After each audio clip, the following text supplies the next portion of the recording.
Hello, everyone, and thank you for tuning in and attending today's webcast, Energy Efficiency as a Peak Demand Resource. My name is Kasia Vsikova. I am with Opinion Dynamics, and I am privileged to moderate this session today.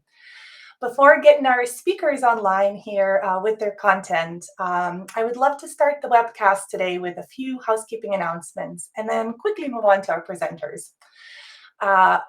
There are three quite exciting presentations today from distinguished panel of speakers, and following the presentations, hopefully we'll have ample time for Q&A. But first and foremost, I wanted to thank all of the sponsors and ally members for their support of Energy Efficiency as a Resource Conference and ACEEE. Just to kind of remind you of the orientation of the Socio platform, use the chat box on the right-hand side of your screen to ask questions of the presenters. I encourage questions and a lively discussion, and as a moderator, I'll share your questions with the speakers once all the presentations have been made. If we don't get to your questions, there's going to be a 20-minute chat and discussion on the Zoom platform immediately following the session, and the Zoom link will be posted toward the end of the session. While discussion is always encouraged, perhaps I would ask you to limit the chat function for just questions as opposed to a dialogue and a back and forth. I also encourage you to check out all of the options on the left-hand side of the app where you can connect with other attendees, engage in the game, and possibly win a free registration to the 2023 Philadelphia Energy Efficiency as a Resource Conference. Also visit the resources section to download a PDF of the program and the Zoom links for all the current chats and discussions. And then lastly, we ask that everyone completes the conference evaluation found in the resources. Your feedback is extraordinarily important to ACEEE in an effort to improve the session and performance. And anyone who completes the evaluation and includes their name and a testimonial will receive a discount to attend the next conference in 2023. I also wanted to remind everyone that the presentations will be available from the conference will be available on demand within a few days of this engagement hub. And presenters' PowerPoints can be found on their page in the program participant section. And now I'd like to introduce our distinguished panel of speakers. I have the pleasure of having here Mike Spiecian with American Council for Energy Efficient Economy, Alex Hill with Dunsky Energy and Climate Advisors, and Caitlin Marjoram with Independent Electricity System Operator. And our first speaker is Mike Spiecian, who conducts research that advances the role of energy efficiency in utility planning and procurement, and explores policies and practices that maximize energy efficiency's contribution to greenhouse gas mitigation. Mike's work encourages best practice efficiency program design and evaluation, and really expands the role of energy efficiency in evolving utility business models and rate design. Prior to joining ACEEE, Mike worked as an assistant research scientist at the Institute of Data Intensive Engineering and Science, and most recently at the U.S. Department of Energy, where he facilitated behind-the-meter innovations to make buildings more energy efficient, resilient, and flexible for the evolving electricity grid. I asked each one of our panelists to actually share a highlight of their summer with us. You know, we're coming into the fall, it's raining in some of the parts of the country where some of the speakers and myself included are from. And Mike's highlight of the summer was watching American professional wrestler CM Punk return to professional wrestling after 7 years of absence. According to Mike, this particular event literally brought grown men to tears with happiness and was like Jordan returning to the Bulls after his stint in minor league baseball. And so in addition to undoubtedly motivating you all to Google CM Punk, who he is, Mike is here to share his perspective on demand-side solution to winter peaks and constraints. Mike, the floor is all yours. Thanks so much, Cassie. Yeah, those are two topics that go extremely well together, the squared circle and resource adequacy. Hi, everyone. As Cassie said, my name is Mike Spiecian. Thanks for that introduction. We're here to talk about managing peaks using efficiency today, and I think a pretty major issue that's looming on the horizon is a subset of that problem, which is the emerging winter peaks. So I'm going to spend a few minutes just talking about some research that we conducted recently in this area. But before doing that, I want to just take a couple of minutes, and this will also set up Alex, who's going to be speaking next, to discuss why an investigation of this topic in particular is so necessary right now. Most people on this call likely know that the two of the components to getting towards a net zero emission society are decarbonizing the electricity supply and then electrifying building technologies that are currently being powered by fossil fuels. And key amongst those are space heating, water heating, and electric vehicles. And so this transition, which of course we call electrification, is going to have major impacts on the electricity system. If we were to replace, just for example, a natural gas heater and a conventional air conditioning system with electric heat pumps, two things are going to end up happening. The first is, because heat pumps can provide efficient cooling, summer electric load may drop. And as more solar energy is added to the grid, the net summer load that would need to be met with fossil fuels will continue to drop as well. And the second thing is that winter electric load is going to increase. The result is that regions of the country that are currently summer peaking, meaning they experience their highest demand hours in the summer, usually on the very hottest days, during the very hottest hours, will become winter peaking. And if something like a polar vortex were to roll through and deliver sub-zero temperatures for some extended period of time, you can wind up with a lot more electric load than there was there before, like on the order of 2 to 3 times more. And that spooked some people. We've heard concerns that electrification was going to spur a massive build out of supply side resources like natural gas plants, and others have begun to wonder whether we should be pursuing electrification at all. Just back in April of this year, for example, MISO Electrification Insights reported that the electrification of transportation, buildings, and industry, and I'm going to quote here, has the potential to transform MISO system-wide demand from the traditional summer peak to winter peak. And they also report, quote, new loss of load risks appear due to higher morning and evening daily demand peaks and sharper ramps. Then they added that significant generation and transmission investment would be needed to manage the changes. It won't shock those of you who've seen studies like this before that customer-cited resources were largely omitted from this analysis, and that's part of the problem. So starting last year, some of my colleagues and I at ACEEE decided to look at this issue of winter peaks, and more specifically, the extent to which demand-side measures would be able to meet this challenge. So for the next few minutes, I'm going to share our results, and I'll reveal where winter peaks are coming, what impacts they're going to have on load, what demand-side measures can best mitigate that load, and then I'll offer, in conclusion, some recommendations for policymakers, planners, utilities, and program administrators. So let's jump in. Status update.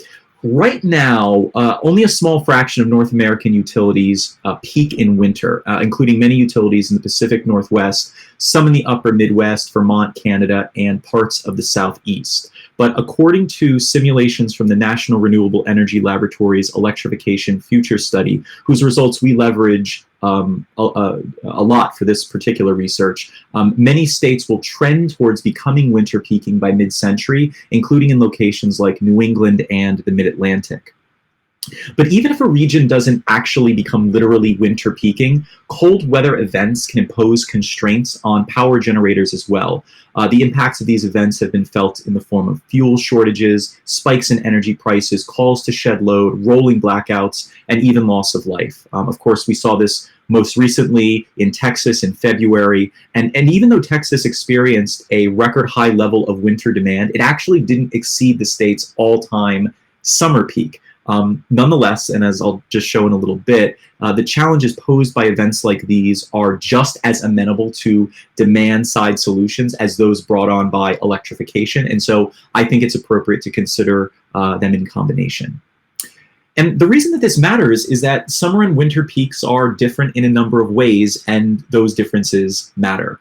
They are driven by different technologies, and they're powered by different fuels. They occur at different times of day, and they last for different durations. In this figure in red, you can see how the summer peak runs from the afternoon into the early evening, while the winter peak in blue is bimodal, one peak in the evening and another one in the morning. I'm going to leave it to Alex to actually expand a little bit further upon this in his presentation. And just state that, as with a lot of things, this is true until it's not. Because during periods of long, deep, or extended cold, winter peaks can persist longer, occasionally lasting more than 20 hours. In the extreme case of February's polar vortex in Texas, the load curtailment event there lasted 70.5 hours. And for events of this duration, the permanent load reductions enabled by energy efficiency can be extremely valuable. But our research also finds that demand response and demand flexibility, and I'll use those terms interchangeably, still offer significant value for peak reduction even during those long duration events. So now that we have gone through sort of the basic character of the winter peaks problem, I want to talk you through some of the research that we've recently conducted to quantify the extent to which our demand side resources will be able to mitigate winter peaks and constraints. So for the next few minutes, let me hone in on these three questions. First, what are the demand side measures that ought to occupy our solution space, and which among those are the most important? Second, what level of savings can demand side management provide? I mean, is it 1%, 5%, 10%, 50%? We'll try to get at this answer through a specific case study that I'll introduce in just a couple of moments. And third, what kind of recommendations can we offer for utilities and program implementers and regulators as they try to improve their offerings to handle this new winter context? All right, so let me start with this first question. Here's a list of the demand side measures that we examine in our report. They include installing higher efficiency air source heat pumps, as well as replacing existing heating systems with ground source heat pumps. We examine the benefits of both basic building weatherization and deep energy retrofits. We look at intelligent thermal load management, and that includes smart programmable thermostats in the case of residential buildings, and advanced HVAC controls and energy information management system in the case of commercial buildings. And we also consider the benefits of load shedding in the form of a 1 to 2 degree reduction in temperature set points during very cold weather events. We also look at some demand flexibility measures, that is shifting when grid interactive water heaters and electric vehicles are charging up, as well as the use of behind the meter battery storage to strategically charge or discharge and then recharge with the grid. The second of those three sub-questions was, what level of winter peak savings could demand side management provide? And of course, there is no single answer to this question. The achievable savings will depend upon a region's particular circumstances. So we looked around the country for a region that, one, had a relatively high level and intensity of forecasted winter peaks, two, had the political and economic opportunity for demand side measures to be deployed at scale, and three, the availability of historic and forecasted data around energy use and avoided costs. We ultimately decided to look at New England in 2040, a time by which the region is expected to become winter peaking. We began by constructing what we call an electrification scenario. The scenario specifies the number of electrified end uses that we expect to be installed in New England in 2040, and that includes everything from lighting to laundry to electric vehicles. The most important of those numbers is that we assume 1.46 million residential heat pumps will be installed in New England's 5.9 million residential buildings, and that about 8% of commercial space heating capacity will be met with cold climate heat pumps. Winter peaks have typically accompanied periods of deep or extended cold, so we exposed our New England to a real cold weather event, a 4-day polar vortex that hit the region in January 2019, and you can see the hourly temperatures over there on the left. We use that to calculate hourly heating demand, and then we use the performance of our buildings' envelopes and heating equipment to translate that into an hourly regional electric load, which you can see there on the right. I'll note that the dark red layer at the bottom and the pink layer at the top are residential and commercial space heating, respectively, and it becomes immediately clear that space heating is the overwhelming driver of peak during these events, and that the residential contribution is larger than the commercial. Let me also note that this load profile includes all residential loads, most common commercial loads, but no industrial load. And even though this picture is forward-looking and hypothetical, it still shares many of the same characteristics of contemporary winter peaks. In the Southeast, for example, we see winter peak driven by conventional electric resistance heating. And so the load shape is a little bit different, and the kilowatt hours consumed per BTU of heat delivered may be higher, but the fundamental takeaway is unchanged. If you want to solve your winter peak problems, aim your weapon of choice at space heating. So we answer the question, how much peak can demand-side management shave away with 3 different packages of demand-side measures? I'll note that all 3 of these packages are based in reality. Our standard package simply extrapolates what existing utility programs would be able to accomplish by 2040 if things continued in a business as usual manner. But then we add on some grid interactive efficient building, some GEB measures, including smart thermostats and demand flexibility in what we call our smart package. And then our final package, the deep package, contains an ambitious but plausible set of measures that push energy efficiency and demand response to the next level. I won't read through all this.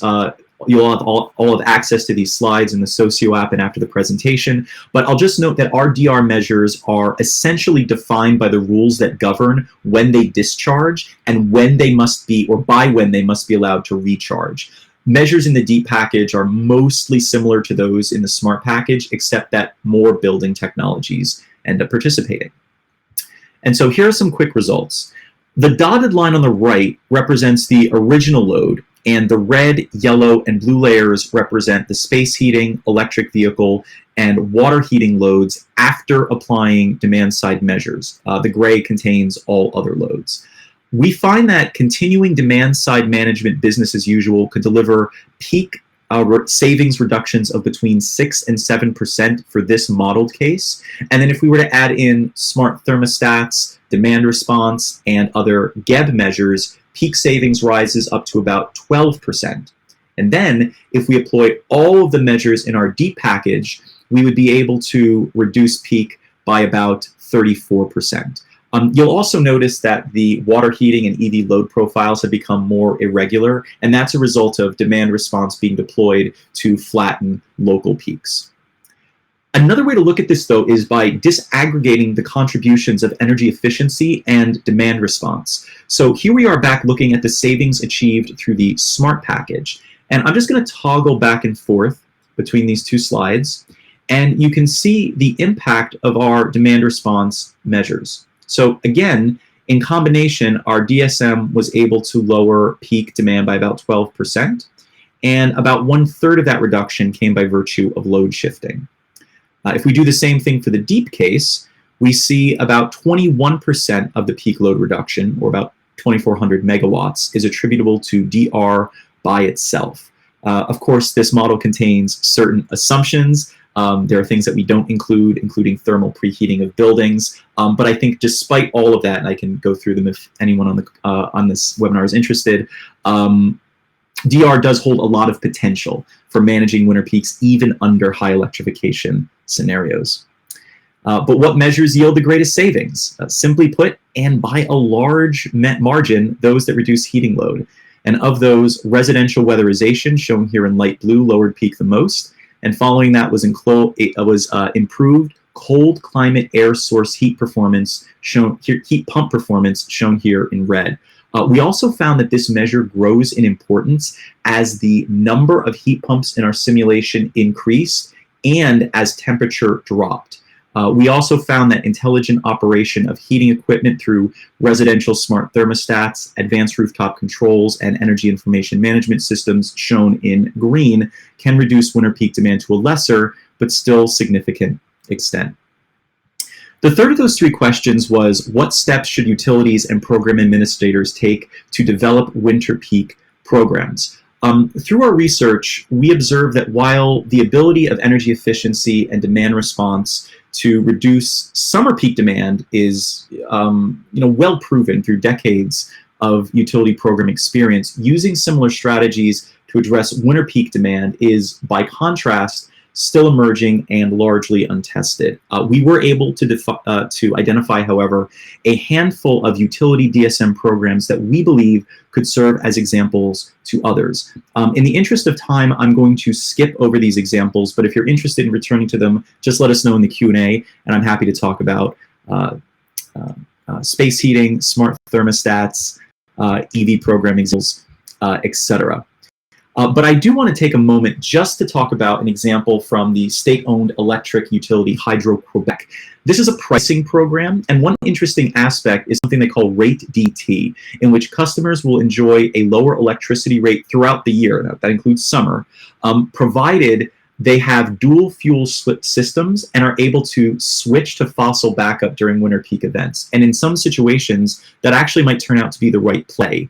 In fact, we modeled what would happen if instead of heat pumps defaulting to electric resistance backup heating, they instead switched over to fossil backup during the very coldest periods, and found that the use of limited natural gas, propane, or the like could be valuable in terms of reducing the amount of electric capacity needed to address the most intense winter peak events. And you actually can see here how the fossil backup just took a giant chunk out of the peak load that was otherwise up near 34 gigawatts and brought it down to a level that's at least here lower than current New England winter peak demand. And so if your goal is decarbonization, you're not going to want to run this all the time. But if you want to avoid costly capacity or T&D buildouts, it may be a more cost-effective solution and something worth considering.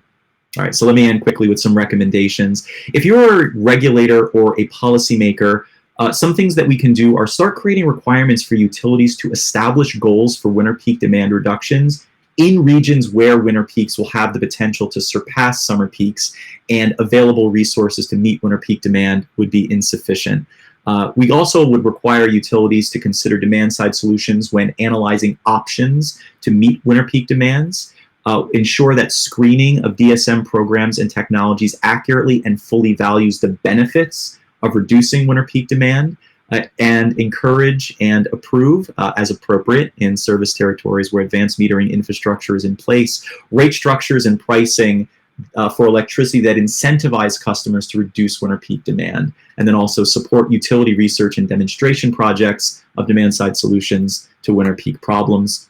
And finally, you can't manage what you can't measure. So begin by developing an understanding of your region's specific end-use load profiles, both now and in the future, as a result of drivers like electrification. We've historically been pretty bad at constructing end-use load profiles. NREL is going to have a webinar, I think, on Thursday to reveal their latest work here, but there are ways. Next, you should explore whether your region's economies introduce unique opportunities or challenges for winter DSM. And this includes identifying local, seasonal, or coincident loads like snowmaking or street lighting. There may also be differences in expected EV charging during winter peak periods. And if those periods coincide with extreme weather, additional opportunities may exist for, say, delaying the startup of schools or commercial buildings by a few hours, for example. And there's no need to start from scratch. Look at what your existing summer DSM programs can do to incorporate technologies and measures that specifically target winter peak demand reduction. You also want to understand how winter GEB measures are likely to impact your customer base. Will they be as accepting of a lower temperature set point in the winter as they are of a higher temperature set point in the summer? We don't have a lot of data on this front, but there's some indications that there may be regional differences. And additionally, given that space heating is really the elephant in the room when it comes to winter peaks, consider bundling GEB options and other space heating measures, build a one-stop shop, make it easy for customers to participate, and create a streamlined and positive customer experience. And then finally, marketing outreach and communication to inform your customers about the value is important as well. So thank you, and I will throw it back to Kessie. Yes. Thank you so much, Mike. So much information in so little time, and just as always, you did it. I encourage anyone with questions to please post them in chat, and if they're specifically for Mike, also mention his name so that we can kind of collate those questions to our speakers. Our next speaker is Alex Hill. Alex is a partner at Dunsky Energy and Climate Advisors, bringing over 20 years experience leading energy efficiency initiatives.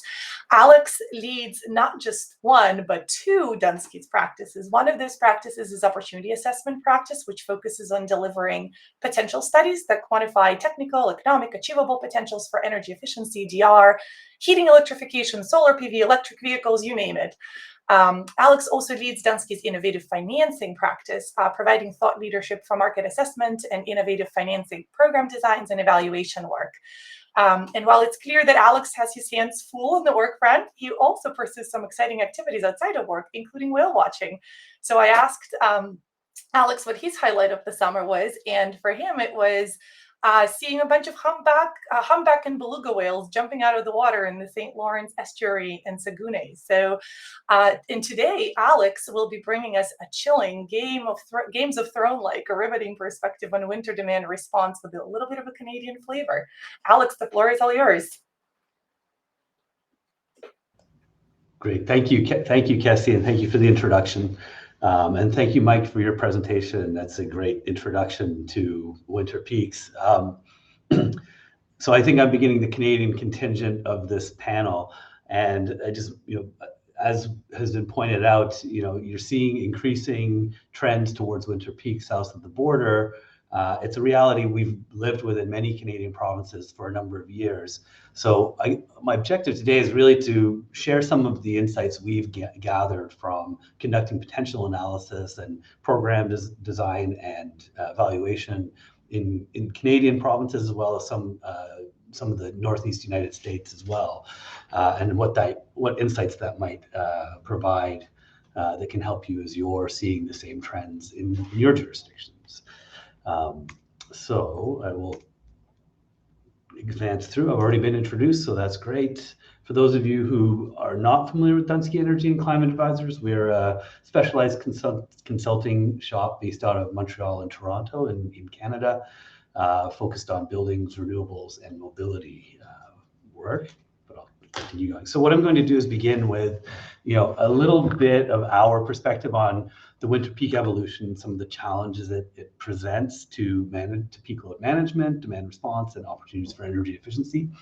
And then I'm going to share two specific case studies from potential analysis that we've recently conducted that I think may provide some insights that are helpful, and then wrap it up with some key takeaways. So the first thing is just to share, what is contributing to the winter peaks and what are we seeing in the immediate future.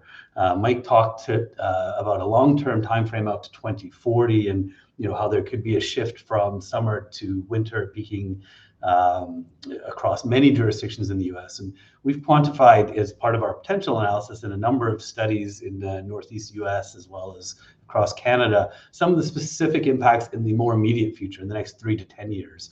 And what's interesting here is that the impacts are to increase the winter peak from heating electrification, transportation electrification, and possibly also from industrial electrification. But we also see opportunities from efficiency to really mitigate, how big those peaks are within the achievable potential analysis of efficiency, and even to the degree that it can offset a lot of the immediate size of those peaks.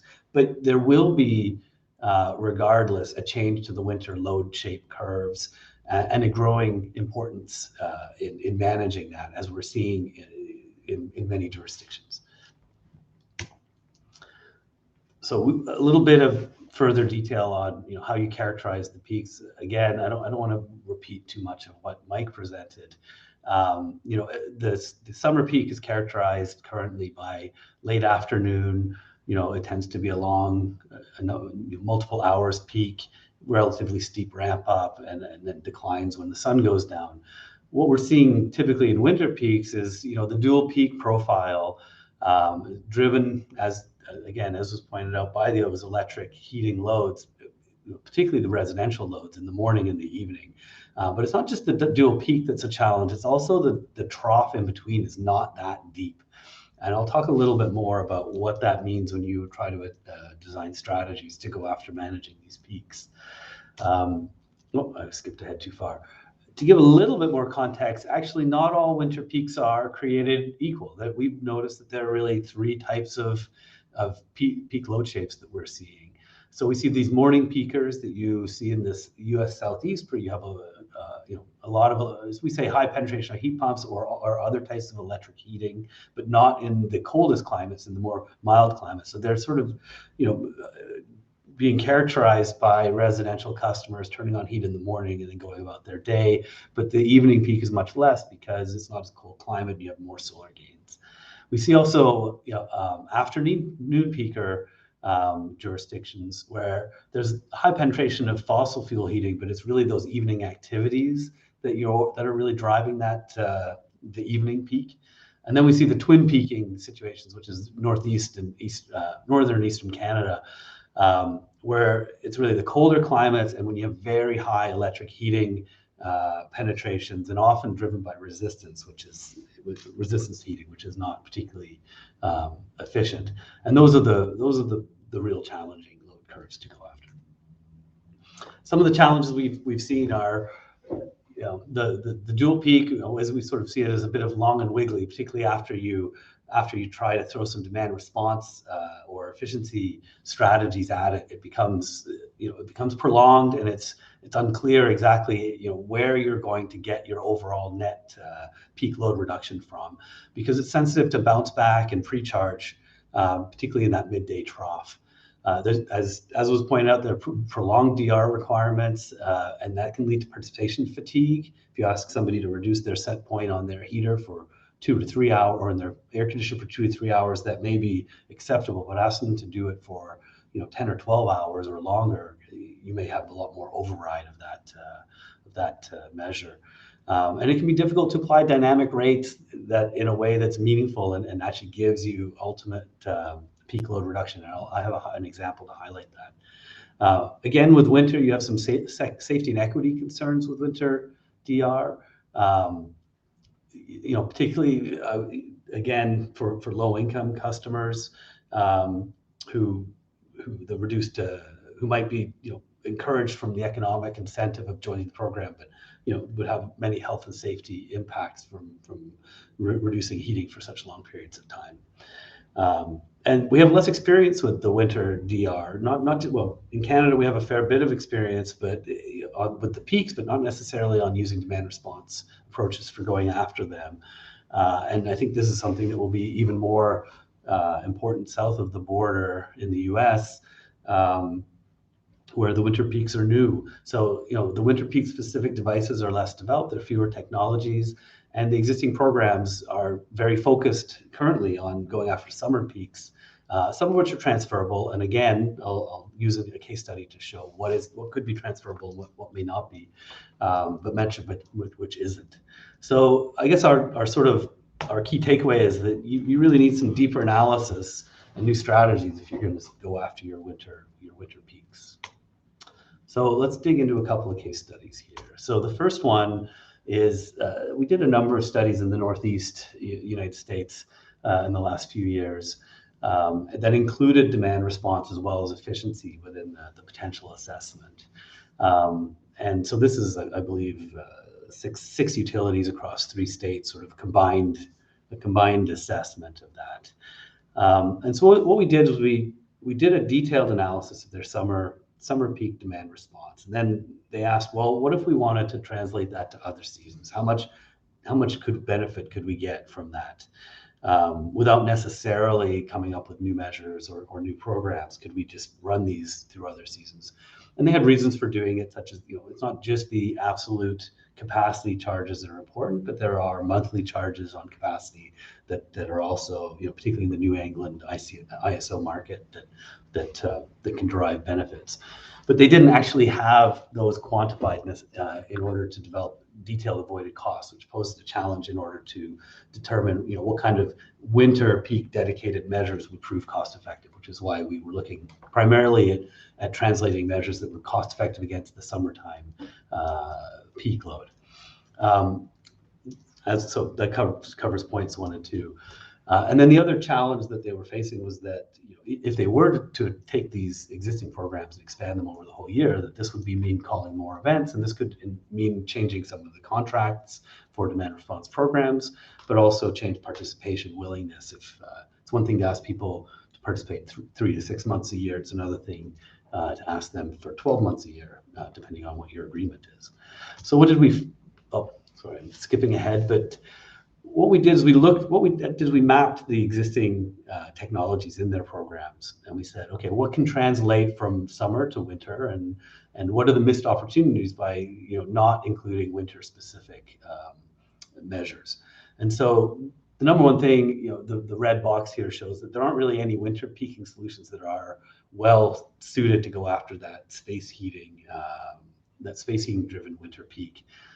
And I think, again, as Mike said, that is where so much of the winter peak reduction opportunity comes from.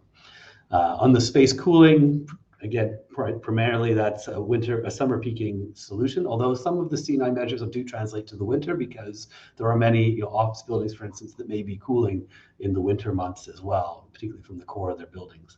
Water heating measures actually translated quite well between summer and winter, as as do lighting. Appliances, to a degree, it's different appliances that are relevant to the winter peak than the summer, but some of them do translate. And there's some of the emerging opportunities that are good for both going after your summer and your winter peak reduction. And so in particular, smart charging with electric vehicles, and some of the thermal storage technologies. Battery storage absolutely is relevant to both summer and winter.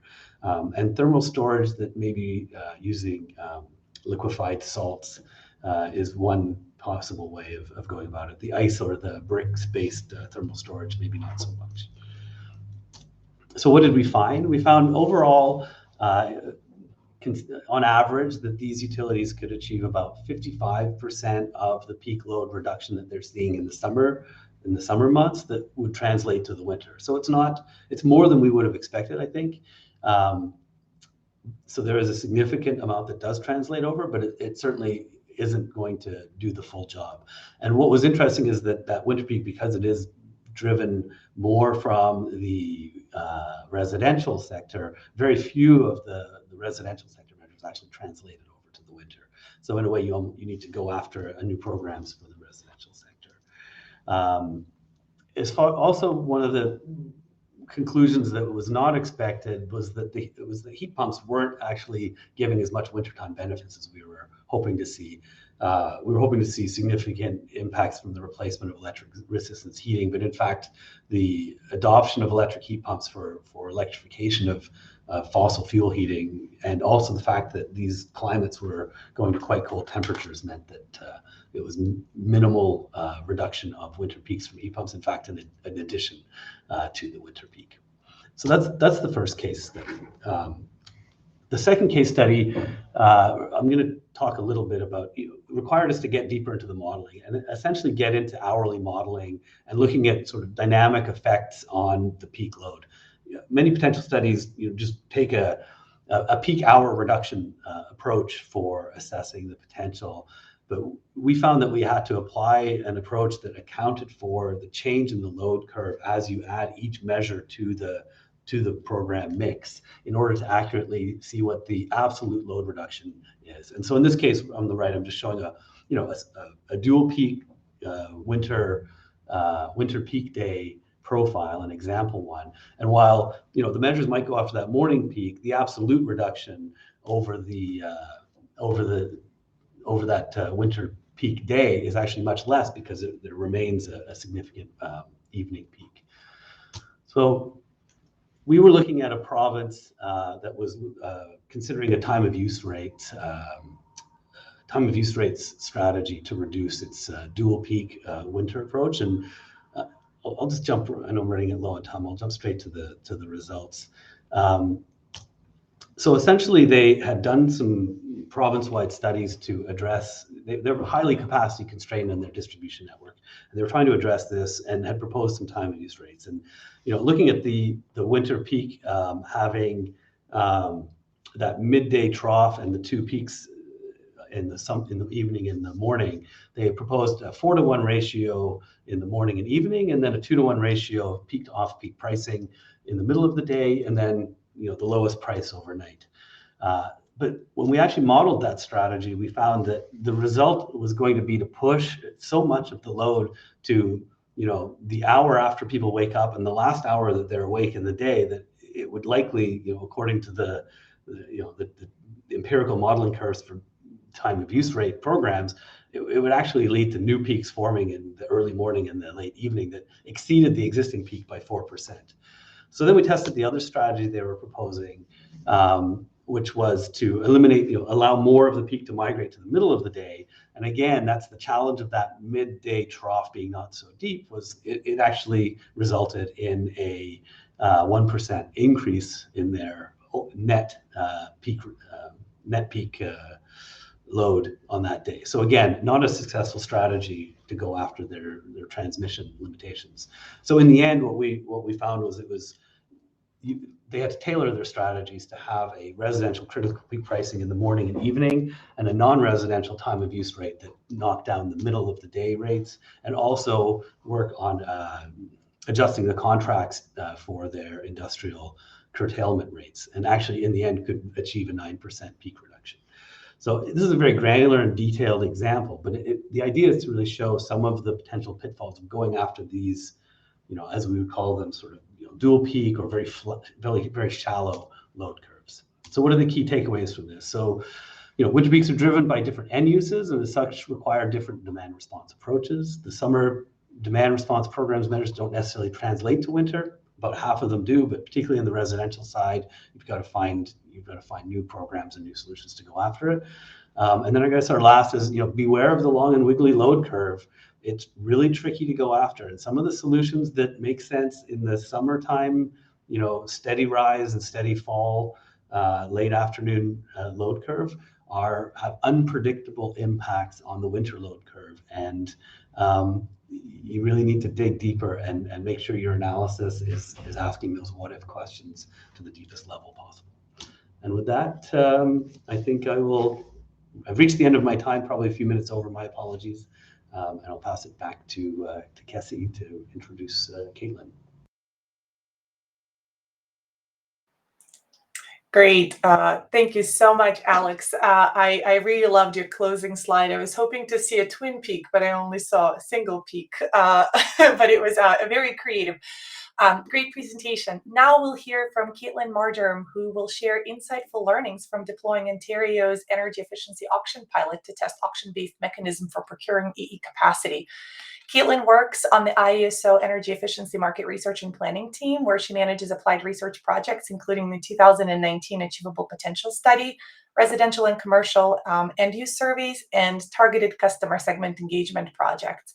Caitlin, over her career, has worked in a variety of public, private, and nonprofit policy and research roles with a longstanding interest in designing and targeting energy efficiency programs to maximize values to systems and customers. And Caitlin happened to project manage the implementation of the pilot that she's going to be talking about. She has firsthand understanding of all the successes and potential challenges that were encountered along the way, including participant enrollment and the pilot performance. Just like the other two panelists, I asked Caitlin about her highlight of the summer, and we all know about the big decrease in hugs that the pandemic caused upon the world. And the highlight of Caitlin's summer was really reconnecting with family and getting to hug her mom again. So Caitlin, the floor is all yours. Thanks so much.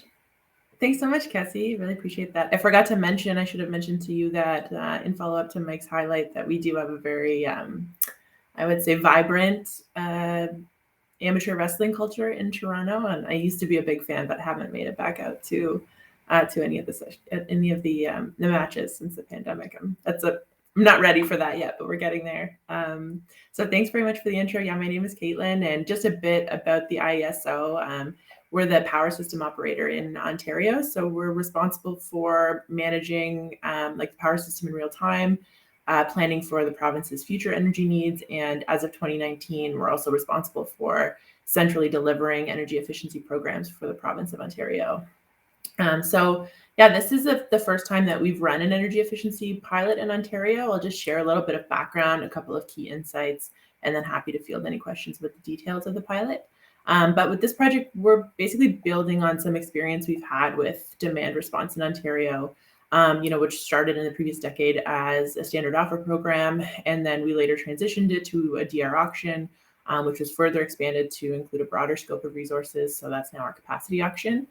So with the energy efficiency pilot, we're kind of leveraging, a similar mindset or idea around, taking some of our set incentives and developing new competitive procurement auction mechanisms to kind of test the function of these technologies in that mechanism. So we've had lots of conversations in Ontario about how we can use different competitive tools to drive down the costs of energy efficiency and expand who can contribute to energy efficiency program design and delivery here. And this is another step forward in that conversation. And one difference between the energy efficiency auction in Ontario and how auctions can be run in other jurisdictions, in the US in particular, I'll just highlight is that, for this resource, for this procurement, for this auction, this is a standalone energy efficiency only auction, so no other resources were eligible to participate. And the other piece is that we're buying energy efficiency resources based on their capacity price alone. So while in other jurisdictions, sometimes utilities are able to bid in their existing CDM programs that already have, incentives offered into auctions, here we're taking a different approach, limiting that, potential for kind of double dipping or cross incentivizing, mainly for the purpose of wanting to, make sure we're paying the least cost for the resources possible. But also just to get a better understanding of what the real capacity cost of energy efficiency is, or what we're paying for reducing peak demand reduction specifically. So a little bit about the pilot. The auction was held in March 22nd, 23rd of this year. The successful participants will have about a year and a half to get their resources online, to get their measures, their facilities lined up and their measures installed until, winter 2022-23, and then summer of 23 to get their resources online. And the pilot aims to procure energy efficiency capacity from energy efficiency, like traditional energy efficiency technologies. So, that could be by implementing, more efficient equipment or processes. But another technology that's eligible, or another resource type that's eligible, is load shifting. So that can be, moving, energy demand outside of the commitment window for the auction. So you might do that through, shifting the schedule of a piece of equipment, or by implementing a thermal storage project. But the vast majority of technologies that cleared were more traditional energy efficiency. Participants can submit up to 20 offers in the auction for their resources, and they could bid into the summer and winter obligation periods. And then once we received all those offers, we put them into the auction engine, which tries to maximize for persistent savings while minimizing cost in order to choose the successful resources. So, and one kind of unique feature is that participants are paid their cleared offer prices, instead of one single clearing price that we use in the capacity auction. I can talk about that in the Q&A if people are interested. And they're also paid, after the resources are delivered. So at the end of the commitment period. So participants are, required to front the capital for their projects and also carry any performance risks. So I just put this slide together after chatting with Mike and Alex last week, just to kind of highlight, this design consideration around the peak window definition. I think this was like an important conversation for our team when we were designing this auction. Basically, as I mentioned, there's 2 windows for the auction this summer and winter. And for winter, the window is 4 to 9 p.m. on weekdays from November to the end of February. So that's the green bars shown here. And then for summer, it's 1 to 9 p.m. weekdays from June to end of August. So those are the yellow bars. And I just overlapped those windows with, our average hourly demand in Ontario for 2020. It's not, perfect peak. It's, an average metric, but put it together quickly. And I just wanted to highlight, there's a lot of discussion that we had around how to set this window, what hours, what months. And I think the considerations we were wanting to factor in was, how to choose a window that's narrow enough so we're pointing demand savings at times that are going to provide the greatest system benefit. But we also wanted to make sure not to narrow the window so much that we would signal to the market not to bring forward resources that might have, a larger window of savings, but still provide really strong benefits to the system in the form of energy savings. So I'll talk a little bit more about that in a couple of slides. And the other consideration we wanted to factor in was just how the system need or hourly demand profile might change over time, resulting from these trends that Mike and Alex have spoken to. So not wanting to be so prescriptive or so narrow with the window that we're going to miss savings that might benefit the system in the future, particularly considering that the resources that cleared the auction had like an average effective useful life of about 10 years. So they'll still be delivering savings beyond this single year commitment period. So as far as results, we did, I think, generally a very successful auction. We're really happy with the results. We cleared 7.4 megawatts of winter capacity and 6.6 megawatts of summer capacity. We had 9 providers clearing 17 different resources, and we committed the entire budget, which is great. As far as I've just thrown up some prices here for interest, the average accepted annualized offer price for winter was around $34 a kilowatt year, and for summer, just under $39. And there was a pretty big range in the offered prices, so a low of $15 to $16 and a high of $100. So it'll be really interesting to see how these resources kind of move through the development pipeline and what comes out the other side during the commitment period. And as far as what technologies cleared, or what the composition of the resources were that cleared the auction, just wanted to highlight it was a really interesting and positive outcome for us, the breadth of both participants and technologies that made it through. So we saw both more traditional energy efficiency participants, program participants, the large industrial and institutional customers that often come to our CDM programs. So, colleges, municipalities, health networks, and a large industrial facility. And then also, some newer market entrants, particularly those coming over from the demand reduction space, who were expanding their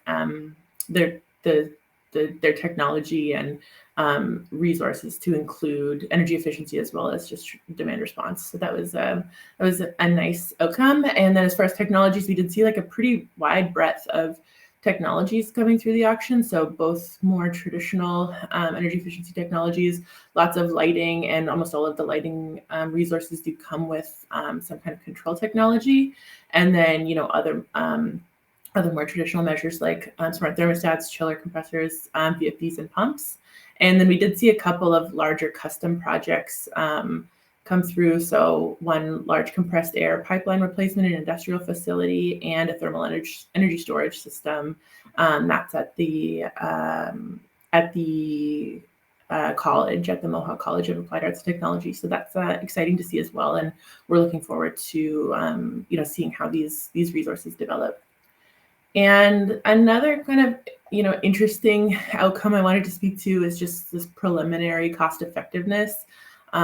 We did a little bit of analysis, based on just the cleared resources, looking at the program administrator cost test, and found that the portfolio of resources that cleared is cost effective from that PAC perspective. So the graph I'm showing here is showing the cost of the total committed cost for the resources. So just that $5 million budget is on this gray line. And then I've stacked up the system benefits, the PAC benefits. So the darker green bar is the avoided capacity cost, and the lighter green bar is the avoided energy costs. And I'm just showing kind of two ways of looking at the benefits for the resources that cleared. On the left side, we've just quantified like what is the avoided cost or the benefits of the demand savings that's going to be delivered just within the commitment window. So, that 1 to 4 or 1 to 9 or 4 to 9 or 1 to 9 p.m. window. And if you look just at that more limited view of demand savings, or what we're committing, or what the participants are committing, then you really see a lot of predominance or prevalence of those demand benefits, that dark green bar. But what we need to keep in mind, or what's good for us to remember, is that these resources are going to continue to deliver savings outside of that peak window. So, those LED technologies or lighting technologies are going to still, they're not going to just turn off after the commitment period hours. They'll still be delivering savings throughout the day. So when we make some assumptions about, the load profiles of the different facilities and the savings profiles of the technologies, then we can estimate what we think those energy savings are going to be throughout the year. And when we look at it from that window, we see that there is like a real significant energy benefit to the system as well. So I think that's kind of linking back to my earlier point about defining the peak and thinking about how aggressively to target the peak demand hours. There is a lot of capacity benefit to the resources that we've procured, but they are also delivering a lot of energy benefit to our system based on the prices that we have in Ontario. So I think just to summarize, there's energy efficiency is the energy efficiency auction is a really useful mechanism to target energy efficiency resources at times of peak system demand. Ontario, as I mentioned, has predominantly a summer peak, but we do have a lot of winter needs, that are growing in the province. So, it's a great tool that can be kind of fine-tuned or, adjusted based on, the peak hours and, changing system needs in your jurisdiction. And in Ontario, we got a great diverse range of technologies and participants, which was wonderful to see. And we did see that the resources are cost effective, with a significant benefit stream coming from the energy savings as well. So what we'll be doing moving forward is monitoring these resources, as I mentioned, to see, how they deliver, how they come online, and reevaluating the total, the costs and benefits through our evaluations of the pilot at the end of the commitment period. So that's in 2023, 2024. And, we'll have ongoing conversations with their stakeholders and within our team to understand how, auctions can support energy efficiency delivery in a way that's making sure it's complementing other resource procurement strategies, so that there's, a good integration and coordination of those strategies. And the next steps are, for this pilot, the successful participants have this, forward period to be bringing their resources online, up until their commitment period, or the time when they need to be delivered in the year 2022 and 2023. And in the meantime, or next year, we'll be doing a midterm review. So halfway through our energy efficiency frameworks, we do a bit of a check-in just to see how our framework or programs are delivering. And we will have, a component of that review that looks at, learnings from competitive mechanisms that we've been leveraging in different programs. So we'll have some, more conversation about how this tool can fit into our broader procurement strategy. We're also working on, another program, this local initiative program that's targeting energy efficiency programs at regions of the province that have capacity needs. And we have an industrial call for proposals, which will be another competitive call in the latter half of our framework. So we'll be, just testing out different techniques and mechanisms for procuring energy efficiency using competition and targeting both geographically and temporally at the times and places that will provide the greatest system benefit. And I've just included the link to our webpage here at the end if you want more information. All of our engagement resources, our design documents, webinar materials are up on there. So thanks very much. That's all I've got for now. I'll pass it back to Cassie. Thanks, Caitlin. Such a great presentation. And I wanted to thank all of our panelists here for delivering such insightful content and so many interesting, even puzzling sometimes, thoughts, food for thought. We have just about a minute left before we're ready to wrap up the session. And I was hoping to bring all the panelists online, and I think I would be remiss if I were to not ask a question, which is kind of the elephant in many rooms these days, which is electric vehicles, right? That are bound to increase the load significantly.